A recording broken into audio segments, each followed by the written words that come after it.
نبوت کے تیسرے سال حضرت علی رضی اللہ تعالیٰ عنہ کی خلافت بلا فصل کا اعلان ہو گیا تھا۔ نبوت کے تیسرے سال، اور یہ بہت مشہور بھی ہوا۔ کیا ہوا؟ مشہور بھی ہوا۔ ذالک قصۃ مشہورۃ، اس میں وہ آیت قرآن لاتے ہیں، وانذر عشیرتک الاقربین، یہ پیغمبر اپنے قریبی رشتہ داروں کو ڈراؤ۔ لیکن شیعہ مذہب نے جو ڈرانے کی کیفیت بیان کی وہ بھی ایک عجیب ہے۔ اس میں لکھا ہے کہ یہ میرے ہاتھ میں شیعہ مذہب کی تفسیر المتقین ہے، اس میں لکھا ہے کہ تفسیر صافی اور باوالا تفسیر کمی کے ہے کہ یہ آیت مکے میں نازل ہوئی، اور جس وقت نازل ہوئی تو جناب رسول خدا صلی اللہ علیہ وسلم نے کل بنی ہاشم کو جمع کیا، جو 40 آدمی تھے، اور ان میں سے ایک ایک پورا بکرا کھا جاتا تھا اور پوری مشق پانی کی پی جاتا تھا۔ ان کے لیے جو تھوڑا سا کھانا میسر تھا اسی کو سب نے کھایا اور سیر ہو گئے۔ پھر حضرت صلی اللہ علیہ وسلم نے فرمایا کہ میرا وزیر، میرا وصی، میرا خلیفہ کون ہوگا؟ آیت کریمہ میں کیا تھا؟ وَأَنذِرْ عَشِيرَتَكَ الْأَقْرَبِينَ، اپنے قریبی رشتہ داروں کو اللہ کے عذاب سے ڈراؤ۔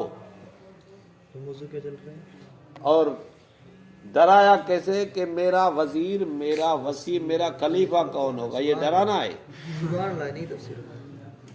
یہ معصومین کی تفسیر، راسخین فی العلم، سمجھا؟ ابو لہب نے کہا کہ محمد نے تم پر یقیناً جادو کیا، اور سب وہاں سے چلے گئے۔ دوسرے دن بھی ایسا ہی ہوا، تیسرے دن بھی دعوت کی، اور رسول اللہ خدا صلی اللہ علیہ وسلم نے وہی سوال دہرایا تو علی مرتضیٰ علیہ السلام، جن کی عمر سب سے کم اور پنڈلیاں سب سے پتلی اور مالی حیثیت بھی کم تھی، کھڑے ہو گئے اور کہنے لگے یا رسول اللہ میں حاضر ہوں۔ فرمایا بے شک تو ہے۔ اب اسی دن حضرت علی خلیفہ ہو گیا، تیسرے دن خلیفہ ہو گیا، اور مال کچھ بھی نہیں تھا اور خلیفہ بن گیا۔ اور آگے لکھتے ہیں کہ لوگوں نے ابو طالب کو تانا دیا، اتیبنک فقد امر علیک، کہ اب تو بھی اپنے بیٹے کی اطاعت کر، تیرے اوپر حاکم بنایا گیا ہے۔ تو اس کا معنی کیا ہوا کہ خلیفہ معنی حاکم ہے نا، اب یہ چھوٹا بچہ سب کا حاکم بنا دیا۔ تیسرے سال پھر ذالک قصۃ مشہورۃ، یہ قصہ مشہور ہو گیا۔ پھر لکھتے ہیں کہ کیا ہوا کہ حضرت علی کو نبی علیہ السلام نے حکم کیا ادن منی، میرے قریب آیا۔ نبی علیہ السلام نے کیا کیا کہ اپنا لعاب مبارک اس کے منہ پہ بھی، چہرے پہ بھی لگایا، کندھوں پہ بھی لگایا، ہاتھوں پہ بھی لگایا۔ تو ابو لہب نے دیکھ کر کہا، قال ابو لہب بیس ما حبوت ابن عمک ان اجابک فملأت فاہ ووجہہ بزاقن، تو نے اپنے بھتیجے چچا کے بیٹے سے برا سلوک کیا، اس نے تیری بات مانی اور تو نے اس کو کہ منہ اور چہرے کو تھوک سے بھر دیا، تو نے یہ تو برائی کی۔ تو کہ لکھتے ہیں کہ نبی علیہ السلام نے فرمایا میں نے اس کو حکمت اور علم دیا۔ تو یہ اعتراض ہوا، آپ علیہ السلام نے یہ جواب دیا، ذالک قصۃ مشہورۃ، یہ قصہ مشہور ہو گیا کہ یہ اللہ کا نبی ہے اور علی اس کا خلیفہ ہے۔ اور یہ بات انہوں نے ایک کتاب میں نہیں لکھی، بلکہ یہ بات شیعہ مذہب میں کئی کتابوں میں ہے۔ مثلا قرآن المبین فی تفسیر المتقین صفحہ نمبر 487 امداد حسین کاظمی نے لکھی ہے۔ تفسیر کمی جلد 2 صفحہ 481 علی بن ابراہیم کمی نے لکھی ہے۔ ترجمہ مقبول صفحہ 450 مقبول احمد دہلوی نے لکھی ہے۔ تفسیر صافی جلد 4 صفحہ 53 محمد بن مرتضیٰ الفیض کاشانی نے لکھی ہے۔ تفسیر نمونہ جلد 8 صفحہ 591، اس کا اردو میں ترجمہ صفدر حسین نجوی نے کیا ہے، حالانکہ یہ 10 عالموں ان کے نے مل کر لکھی ہے۔ اور نمبر 6 تفسیر الطبیان جلد 8 صفحہ 61 ابو جعفر محمد بن حسن بن علی بن حسن طوسی نے لکھی ہے۔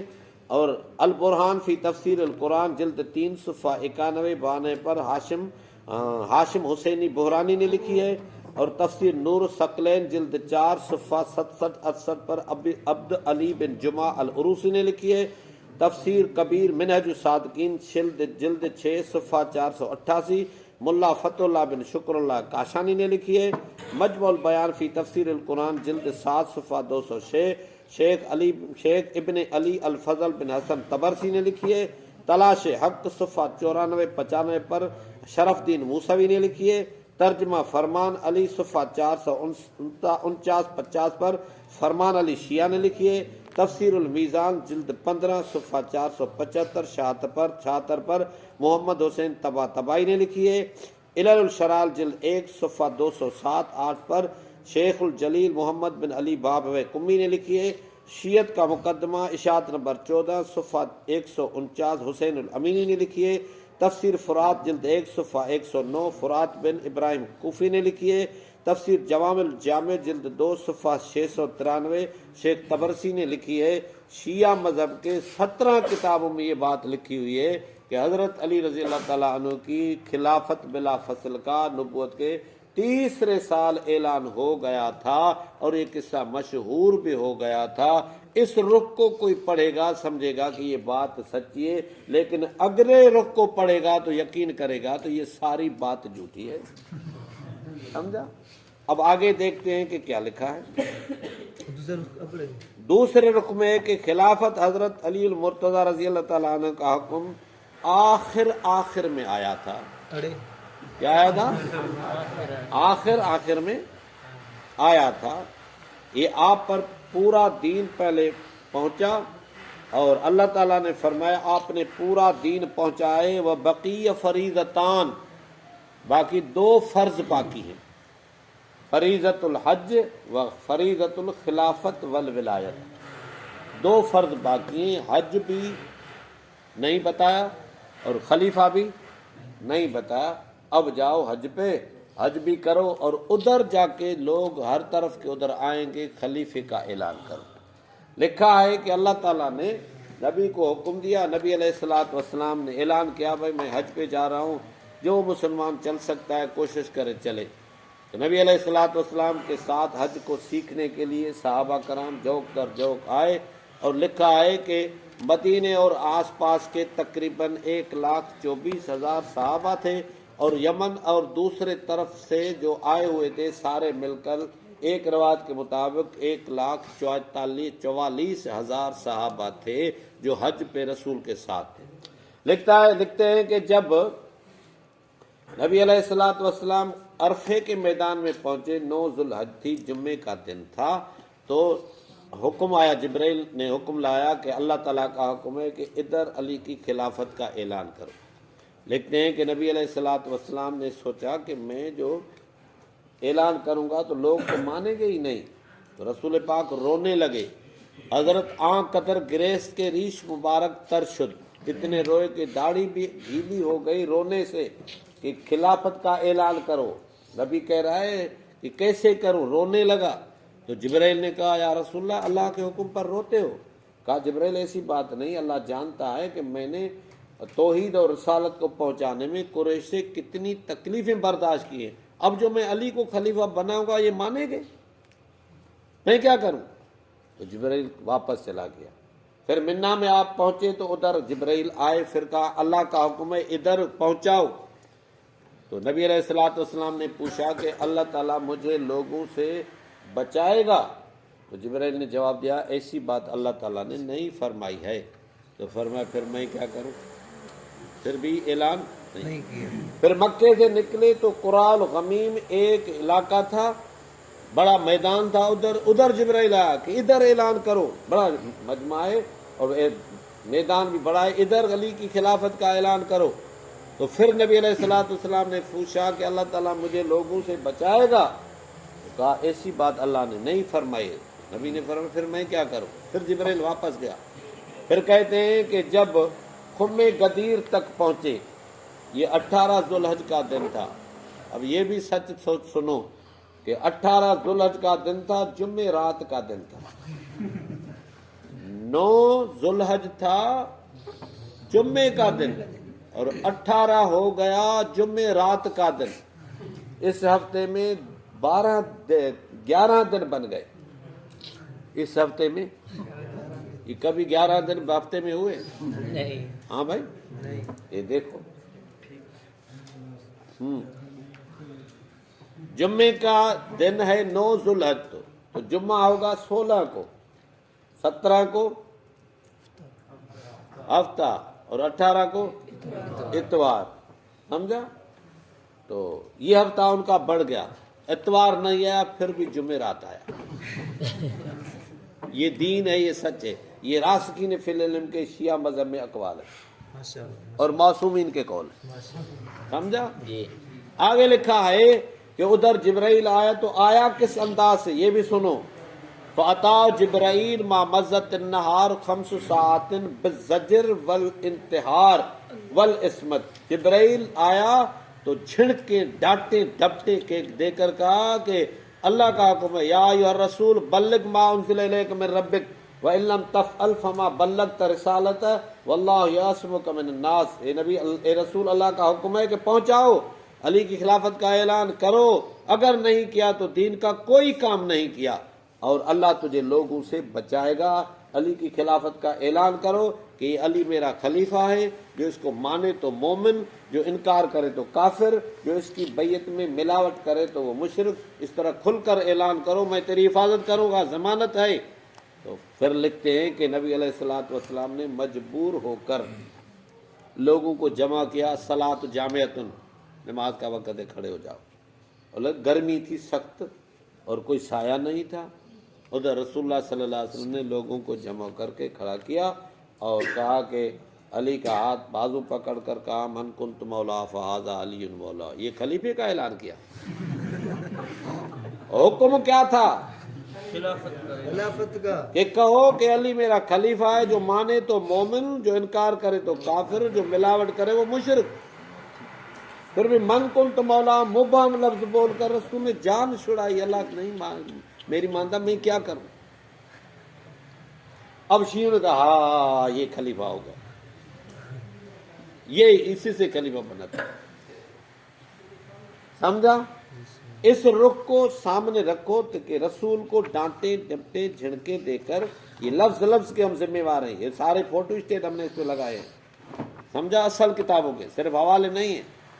تو اس دوسرے رخ میں انہوں نے یہ کہا کہ حضرت علی کی خلافت کا سب سے آخر میں حکم آیا، پہلے آیا ہی نہیں تھا. اس لیے فرمایا وَإِن لَّمْ تَفْعَلْ، اگر اعلان نہیں کیا، اگر پہلے اعلان کیا ہوتا تو نبی تو کہتا میں نے پہلے اعلان کیا ہے نا. نہیں کیا کا مطلب کیا؟ یعنی کبھی نہیں کیا تھا تب تو یہ بات آئی نا. وَإِن لَّمْ تَفْعَلْ، اگر اس نے اس طرح نہیں کیا، اور پہلے وہ قصہ جو مشہور ہو چکا تھا وہ کہاں گیا؟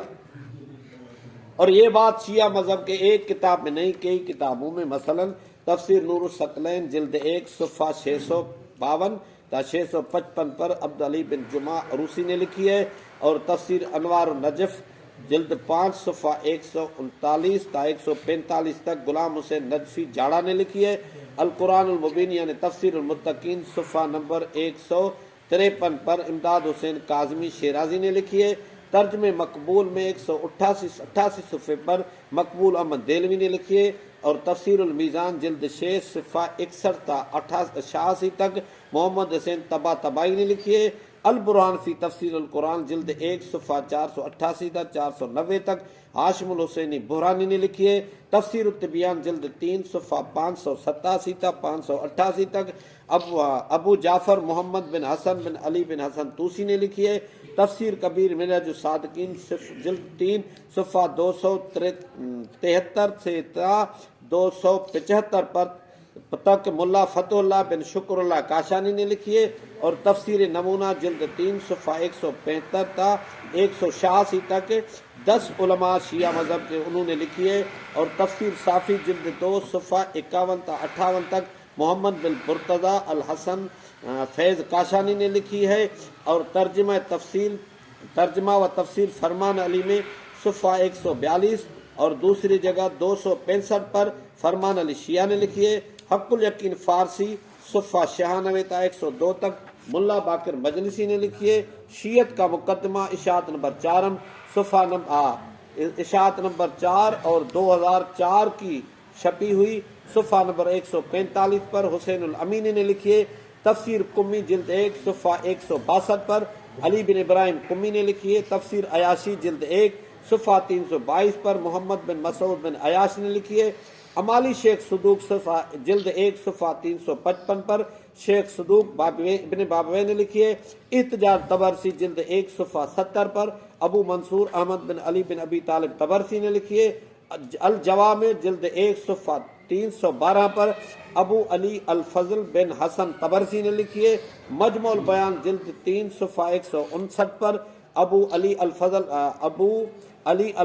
بن حسن طبرسی نے لکھی ہے۔ البہار جلد 9 صفحہ 306 پر ملا باقر مجلسی نے لکھی ہے۔ شیعہ مذہب کے 21 کتابوں میں لکھا ہوا ہے کہ نبوت کے پہلے دور میں خلافت کا کوئی اعلان نہیں ہوا تھا، سب سے آخر میں حکم آیا۔ نبی نہیں سنا رہا تھا، نہیں بتا رہا تھا، ڈر رہا تھا، نعوذ باللہ رو رہا تھا، اللہ تعالیٰ نے جھڑک کے ڈانٹ ڈپٹ دے کر مجبور کر کے اعلان کرایا، پھر بھی نبی نے صاف اعلان نہیں کیا، حتیٰ کہ لوگوں کا اتنا خوف تھا کہ پھر بھی من کنت مولا مبہم لفظ بول کر نبی علیہ الصلوۃ والسلام نے جان چھڑائی۔ مولا کی بہت ساری معنی ہیں لیکن ایک بھی معنی اس کا خلیفہ نہیں ہے۔ نعرے تکبیر، نبی کے گستاخ شیعوں پر لعنت۔ نعوذ باللہ، ایک جگہ کہیں ہم بیٹھے ہوئے تھے کہ ادھر کوئی وکیل بھی بیٹھا تھا، ایک چودھری بھی بیٹھا تھا، وہ شیعہ تھے، ان کے سامنے میں نے یہ ساری بات رکھی۔ جو وہ چودھری تھا اس نے کہا یار یہ کیسے ہو سکتا ہے کہ اللہ کا حکم نبی کو ہو اور نہ پہنچائے، نبی لوگوں سے ڈرے۔ میں نے کہا آپ تو سمجھ رہے ہیں اس کی طرح نہیں ہو سکتا، لیکن شیعہ مذہب یہی ہے کہ اس طرح ہوا ہے، ہم کیا کریں؟ کہ ان کے سامنے ہم نے ساری بات رکھی، سمجھا؟ 21 کتابوں میں آپ کے سامنے بیان کی، یہ پورا ہمارے ساتھ پاس مواد موجود ہے۔ اب اس پہ دوسرے رخ کو دیکھو تو پہلا رخ غلط جھوٹا، اور پہلے کو صحیح مانو تو دوسرا، غلط بات، اور دونوں کو آپس میں ملاؤ، اذا تعارضا تساقطا، تو دونوں سمجھ میں آئی؟ اب تیسرا رخ سمجھو، تیسرا رخ سمجھو۔ اور تیسرے رخ میں، دوسرے رخ میں بھی انہوں نے آیت کریمہ لائی، یا ایھا الرسول بلغ ما انزل الیک، تمام تفسیروں میں اس آیت کے تفسیر میں لکھا ہے۔ اب تیسری آیت کریمہ، لیس لک من الامر شیء، جس کا ترجمہ ہے میرے محبوب لوگوں کا معاملہ آپ کے ہاتھ میں نہیں۔ ترجمہ یہ ہے، اس کے بارے میں لکھا ہے کہ حضرت امام باقر کے سامنے کسی نے یہ آیت کریمہ پڑھی کہ اے نبی تیرے ہاتھ میں کوئی معاملہ لوگوں کا نہیں ہے، تو امام محمد باقر نے اس کو کہا کہ آپ کو پتا ہے اس کا مطلب کیا ہے؟ کہا یا ابن رسول اللہ، آپ ہی راسخین فی العلم میں، آپ بتا سکتے ہیں، ہمیں تو پتہ نہیں۔ ترجمہ تو یہ ہے۔ تو حضرت نے فرمایا کہ نبی علیہ الصلوۃ والسلام کے ہاتھ میں بہت کچھ تھا جو اللہ نے نبی کو کہا یہ حلال ہے، نبی نے اللہ کے بتانے سے جو چیز حلال کی قیامت تک حلال ہوگی، جس چیز کو اللہ کے نبی نے اللہ کے حکم سے حرام قرار دیا وہ قیامت تک حرام ہوگی، یہ سب کچھ بہت کچھ تھا۔ لیکن اس آیت کریمہ میں یہ کہ تیرے ہاتھ میں نہیں ہے، یہ ہر چیز کے بارے میں نہیں، یہ خاص مسئلہ تھا، یہ خاص ایک بات تھی اس کے بارے میں ہے۔ ہاں صحیح کہا، ہاں بالکل یہ حضرت بتاؤ کیا ہے۔ اب امام محمد باقر بتا رہے ہیں کہ ان رسول اللہ صلی اللہ علیہ وسلم کان حریصا ان یکون الامر لامیر المؤمنین بعدہ فابى اللہ، نبی کا بڑا حرص تھا کہ میرے بعد علی خلیفہ ہو، اللہ نے انکار کیا کہ اس طرح نہیں ہوگا۔ سمجھا؟ علی کے خلاف خلیفہ بلا فصل ہونے سے انکار کس نے کیا؟ اللہ نے۔ صحابہ چھین کے اپنی کتابوں کو پڑھو تو صحیح، نہیں صحابہ نے کیسے چھینا؟ اللہ نے انکار کیا۔ کس نے؟ اللہ نے انکار کیا۔ فاب اللہ، اللہ نے انکار کیا، نبی خلیفہ علی خلیفہ نہیں ہوگا۔ دوسرے رکن میں کیا تھا کہ اللہ کا زور تھا علی کی خلافت کا اعلان کرو، اور تیسرے رکن میں لکھا کہ نبی کا حرص تھا، اللہ نے انکار کیا۔ یہ بے عینی اسی طرح ہے، جس طرح ایک ہی مجلس میں علی کا فضائل پڑھے تو اللہ سے بھی طاقت میں بڑھائے کہ نبی اللہ بھیجتا ہے، اور مصائب پڑھے تو نعوذ باللہ حضرت علی کو ادھر ہی گھٹیا گھٹیا گھٹیا کر کے بتائے، کوئی پوچھنے والا نہیں۔ یہ بے عینی اسی طرح۔ دوسرے رخ میں کیا پڑھا آپ نے کہ اللہ کا زور تھا، نبی رو رہا تھا، ڈر رہا تھا، نہیں بتاؤں گا، لوگوں کا ڈر تھا۔ اور تیسرے رخ میں نعوذ باللہ کیا کہا؟ فَأَبَى اللَّهُ، نبی کا حرص تھا، اللہ نے انکار کیا۔ وَكَانَ عِندَ اللَّهِ خِلَافُ مَا أَرَادَ رسول اللہ، اللہ کا فیصلہ نبی کے ارادے کے خلاف ہو گیا، خلاف تھا کہ اس طرح نہیں ہوگا۔ اور آگے انہوں نے لکھا ہے، اور یہ بات انہوں نے ایک کتاب میں نہیں کئی کتابوں میں لکھی ہے۔ مثلا تفسیر صافی جلد 1 صفحہ 379 پر محمد بن مرتضیٰ الفیض کاشانی نے لکھی ہے۔ تفسیر فرات الکوفی میں جلد 1 صفحہ 19 قدیم ایڈیشن میں فرات بن ابراہیم کوفی نے لکھی ہے۔ البرہان فی تفسیر القرآن جلد 3 صفحہ 243 اور دوسری جگہ 314 پر ہاشم حسین بحرانی نے لکھی ہے۔ تفسیر نور الثقلین جلد 1 صفحہ 388 پر عبد علی بن جمعہ عروسی نے لکھی ہے۔ تفسیر عیاشی جلد 1 صفحہ 221 پر اور شیعہ مذہب کے محمد بن مسعود ابن عیاش نے لکھی ہے۔ اور تعویل آیت ظاہرہ میں جلد نمبر 1 صفحہ 362 پر بھی یہی بات ہے۔ تعویل ما نزل من القرآن فی النبی و آلہ جز 14 صفحہ 7 پر یہی بات ہے۔ اور غایت المرام و حجت الخصام جلد 4 صفحہ 13 پر بھی یہی بات ہے۔ اور تعویل الآیات لشرف الدین موسوی جلد 2 صفحہ 325 پر علامہ شرف الدین موسوی نے لکھی ہے۔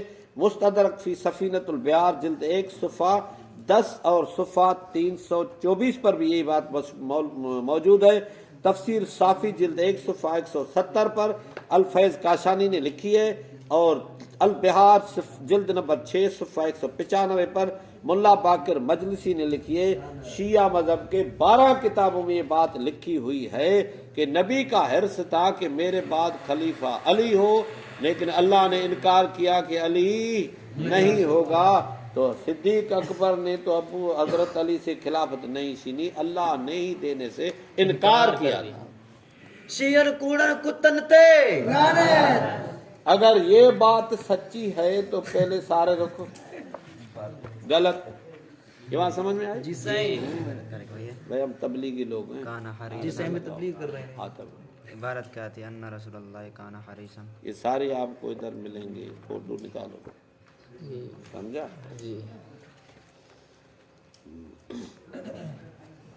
چوتھا رخ، چوتھے رخ میں بھی قرآن مجید کی آیت لائیے، بات خلافت کی ہوگی۔ آیت کریمہ میں ہے کہ وَنُرِيدُ أَن نَّمُنَّ عَلَى الَّذِينَ اسْتُضْعِفُوا، سورۃ القصص آیت نمبر 5، سورۃ قصص آیت نمبر 5۔ اس میں لکھا ہے کہ اللہ تعالیٰ نے ارادہ کیا ہے کہ نبی کے آل کو ضرور زمین میں حکومت دے گا، اللہ نے یہ ارادہ کیا۔ اور وعد اللہ الذین آمنوا منکم وعملوا الصالحات لیستخلفنہم فی الارض، یہ بھی اماموں سے وعدہ ہے کہ اللہ ان کو خلیفہ بنائے گا۔ اللہ کا وعدہ بھی اماموں سے ہے کہ ان کو خلیفہ بناؤں گا، اور اللہ کا ارادہ بھی اماموں کے لیے ہے کہ ان کو خلیفہ بناؤں گا۔ تو اب سوال ہے کہ یہ بنایا یا نہیں؟ تو کہتے ہیں بنایا نہیں ہے، اب تک بنایا نہیں۔ کہاں گئی وہ تیسرے سال نبوت والی خلافت؟ کہاں ڈانٹ ڈپٹ جھڑک اور بلغ ما انزل الیک من ربک؟ بنایا نہیں۔ کیوں؟ کہ اللہ تعالیٰ نے یہ ارادہ کیا، وَنُرِيدُ أَن نَّمُنَّ عَلَى الَّذِينَ اسْتُضْعِفُوا فِي الْأَرْضِ نَجْعَلَهُمْ أَئِمَّةً وَنَجْعَلَهُمُ الْوَارِثِينَ۔ اللہ پاک نے فرمایا کہ جن کو زمین میں کمزور کیا گیا ہے ان کے بارے میں ہمارا ارادہ ہے ان کو زمین میں حاکم بنائیں گے۔ تو فرمایا کہ اللہ کا ارادہ یہ ہے کہ نبی کے بعد نبی کے آل کو کمزور کیا جائے، ان کو کمزور کیا جائے، ان کو حکومت نہ ملے، پھر ان کے اوپر مصائب اور مشکلات آئیں، پھر وہ اس پر صبر کریں۔ نبی کو اللہ تعالیٰ نے بتایا کہ تیرے بعد تیری آل کو کمزور کیا جائے گا، مجبور کیا جائے گا، ان پر مصائب آئیں گے، پھر کیا ہوگا؟ وہ اس پر صبر کریں گے، اور جب وہ اس پر صبر کریں گے تو اس صبر کے عوض میں، عوض کے لفظ پر غور کرو کہ اس صبر کے عوض میں میرا ارادہ ہے کہ ان کو حکومت دوں گا، پوری زمین کی حکومت دوں گا۔ اس لیے اللہ تعالیٰ کا یہ ارادہ ضرور پورا ہوگا۔ ان ائمہ حضرات کو زمین میں حکومت ملے گی، ان ائمہ حضرات کو پوری زمین میں اللہ خلیفہ بنائے گا، لیکن اللہ تعالیٰ کا یہ وعدہ اور ارادہ پورا ہوگا رجعت کے بعد۔ کب؟ رجعت کا پتہ ہے؟ نہیں پڑھا؟ اسلام میں ہوتی تو پڑھتے نا، آپ نے تو اسلام پڑھا ہے، اسلام میں رجعت اگر ہوتی تو آپ پڑھتے؟ پڑھیے رجعت، ہاں ہے ہی نہیں، کہاں سے پڑھیں گے؟ سمجھا؟ رجعت یہ ہے کہ 12واں امام آئے گا تو سب لوگوں کو اٹھائے گا، ہر امام کے زمانے میں جو بھی تھے، اور سارے نبی واپس آئیں گے۔ اور لکھا ہے کہ حضرت علی کے سارے نبی آدم علیہ السلام سے لے کر عیسیٰ علیہ السلام تک سارے آئیں گے۔ دوسری روایت میں کہ رسول اللہ صلی اللہ علیہ وسلم بھی اٹھیں گے، اور نعوذ باللہ حضرت رسول کے بارے میں لکھا ہے، حضرت علی کے بارے میں کہ ہمارے امام مہدی کے ہاتھ پر نعوذ باللہ بیعت کریں گے۔ اور آگے لکھا ہے کہ حضرت علی المرتضیٰ رضی اللہ تعالیٰ عنہ نے فرمایا کہ میں بار بار رجعت کروں گا، بار بار آؤں گا، اور اس میں اماموں کو اتنی حکومت ملے گی کہ ایک امام کو، امام مہدی کو 19 سال حکومت ملے گی۔ کتنی؟ 19 سال اس کو حکومت، وہ 19 سال حکومت کریں گے۔ اس کے بعد دوسرا امام ہوگا جو اشارہ دیا ہے حضرت حسن کی طرف کہ 309 سال اس کی حکومت ہوگی۔ اس کے بعد حضرت حسین حکومت کریں گے، وہ اتنی لمبی حکومت کریں گے کہ پیری اور بڑھاپے کی وجہ سے اس کی پلکیں آنکھوں کے اندر داخل ہو جائیں گی، اور اتنے لوگوں کو اتنا قتل کرے گا کہ لوگ کہیں گے کہ اگر نبی کی اولاد ہوتا تو اتنے لوگوں کو قتل نہ کرتا، اتنے وہ قتل عام کریں گے۔ لکھا اس کے بعد حضرت علی آئے گا، علی بار بار آئے گا، بار بار جائے گا، بار بار آئے گا، بار بار جائے گا، جب آخری بار آئے گا تو کہا کہ سارے نبی حضرت علی کوفے میں حضرت علی کے پاس آئیں گے، ان کے علم کے نیچے آ کر حضرت علی کے ہاتھ، حضرت علی کے ماتحت ہو کر، اس کے ساتھ ہو کر لوگوں سے لڑائی کریں گے، اور تلواریں ان کے گلے میں لٹکی ہوئی ہوں گی، لبیک لبیک یا داعی اللہ کہتے ہوئے حضرت علی کے جھنڈے کے نیچے آئیں گے۔ یہ سارے کے سارے حضرت علی کے ماتحت ہو کر ان کے دشمنوں سے لڑائی کریں گے، اور آخری دور جو حضرت علی کا ہوگا اس میں 44,000 سال حضرت علی کی حکومت ہوگی۔ کتنی؟ 44,000 سال۔ حضرت آدم علیہ السلام سے لے کر آج تک 10,000 سال بھی نہیں گزرے، یہ 44,000 سال ایک حضرت علی کی حکومت ہوگی۔ اور حضرت علی کی حکومت میں ایک، اس کو ہر سال ایک بیٹا پیدا ہوگا، 44,000 اس کے بیٹے ہوں گے، سمجھا؟ اور لکھا ہے کہ پوری دنیا کی عمر 1,00,000 سال ہے۔ کتنی؟ 1,00,000 سال۔ لکھا ہے کہ جس میں 20,000 سال تو دوسرے لوگوں کی حکومت ہوگی۔ کتنی؟ باقی 80,000 سال جو ہوں گے وہ اماموں کی حکومت ہوگی۔ ارے جب 80,000 سال اماموں کو ملنی ہے اور 20,000 سال لوگوں کی حکومت ہوگی تو پھر صدیق اکبر پہ کہ 2 سال پر اعتراض کیوں؟ نہ یہ خامخواہ شیطانی ہے کہ نہیں؟ اور یہ جو روز بروز کہتے ہیں یا مہدی آ جلدی، تو اب تو 20,000 سال گزرے ہی نہیں ہیں، وہ کیسے آئے گا؟ 20,000 سال تو گزرے نا، اور دوسرے لوگوں کی حکومت ہوگی، یعنی 20,000 سال یہ آدم علیہ السلام کے بعد شمار ہوں گے، ابھی تو 10,000 سال باقی ہیں۔ یا مہدی یا مہدی آ جلدی، یہ بھول جاؤ، سوچو کچھ سوچو، یہ شریعت دین ہے، ڈرامہ ہے تمہارا، نعوذ باللہ۔ تو لکھا ہے کہ 80,000 سال اماموں کی حکومت ہوگی، لیکن ہوگی کب؟ رجعت کے پہلے تو بلا فصل رہا۔ ہاں، کلمہ پڑھ کر جھوٹ بولنا یار بڑا کمال ہے، اور درمیان اذان میں جھوٹ بولنا۔ پڑھو تو صحیح اپنے مذہب کو، یہ بعد میں ہونے 20,000 سال کے بعد بلا فصل بعد ہوگا، فاصلہ ہی نہیں ہے، وہ بھی اپنے دوسرے اماموں کے بعد میں آئے، نعوذ باللہ۔ سمجھو یہ بات شیعہ مذہب کے ایک کتاب میں نہیں، سنو، یہ کتاب شیعہ مذہب کے کئی کتابوں میں، مثلا حق الیقین فارسی صفحہ 335 تا 340 ملا باقر مجلسی اصفہانی نے لکھی ہے، 14 ستارے صفحہ 601 تا 603 نجم حسن قراروی پشاوری نے لکھی ہے، البرہان فی تفسیر القرآن جلد 3 صفحہ 220 اور 295 پر ہاشم حسین بورانی نے لکھی ہے، ترجمہ تفسیر مقبول صفحہ 614 مقبول احمد دہلوی نے لکھی ہے، القرآن المبین فی تفسیر المتقین صفحہ 461 اور 427 پر امداد حسین کاظمی المشہدی نے لکھی ہے، تفسیر نور الثقلین جلد 4 صفحہ 107 پر عبد علی بن جمعہ عروسی نے لکھی ہے، تفسیر صافی جلد 1 صفحہ 351 تا 352 تک محمد بن مرتضی الفیض کاشانی نے لکھی ہے، تفسیر قمی مقدمۃ الکتاب جلد 1 صفحہ 25 پر علی بن ابراہیم قمی نے لکھی ہے۔ شیعہ مذہب کے 8 کتابوں سے آپ کے سامنے یہ بات واضح ہو گئی کہ اماموں کو حکومت ملے گی، لیکن رجعت کے پہلے نہیں ملے گی، تو غصب ہوئی، جب ملی ہی نہیں ہے تو غصب ہوئی ہے۔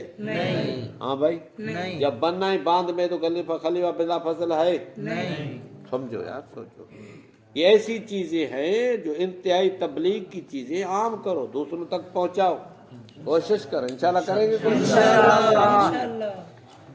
اور پانچویں رخ میں ہے کہ ائمہ حضرات کا حکمران ہونا، اماموں کے پاس حکومت کا ہونا مصلحت خداوندی کے ہی خلاف ہے، مصلحت خداوندی کے ہی خلاف ہے۔ یہ شیعہ مذہب کی ایک کتاب ہے، شیعت کا مقدمہ، اس نے لکھی ہے، 2003 میں چھپی ہے، اس کو انعام یافتہ کتاب لکھی ہے۔ اس میں اس نے لکھا ہے کہ بہت سارے لوگ اعتراض کرتے ہیں کہ بھائی شیعہ مذہب میں جن کو امام کہا گیا ہے